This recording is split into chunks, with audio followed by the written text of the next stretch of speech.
இன்னைக்கு நம்ம பார்க்க போறது மஷ்ரூம் வேர்க்கடலை கறி. நம்ம வந்து ஒரு பேன் வச்சிருக்கோம். இந்த பேன்ல தாளிப்பு சேர்த்துக்க போறோம்.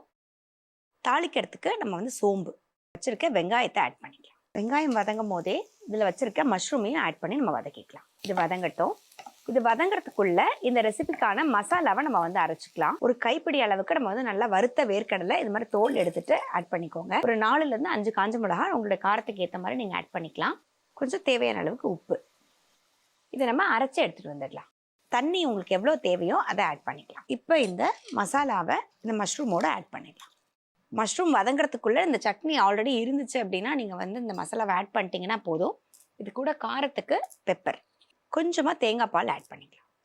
கொஞ்சமாக ஆட் பண்ணிங்கன்னா போதும். கொஞ்சமாக கொத்தமல்லி தழை மட்டும் போட்டுட்டு ஆஃப் பண்ணிடலாம். நம்ம பண்ணிட்டு இருந்த மஷ்ரூம் வேர்க்கடலை கிரேவி பார்த்தீங்கன்னா இப்போ சூப்பராக ரெடி ஆச்சுங்க. குயிக்காக, ஈஸியாக, சிம்பிளாக இருக்கக்கூடிய ஒரு ரெசிபி தான். ஸோ இது வந்து பார்த்தீங்கன்னா நமக்கு ரைஸோட, நமக்கு வந்து அதே மாதிரியே இட்லி, தோசை, சப்பாத்தியோட ஈஸியாக கம்பைன் ஆகும். ஸோ கண்டிப்பாக ட்ரை பண்ணி பாருங்கள். இப்போ இதை நம்ம சர்வ் பண்ணிடலாம்.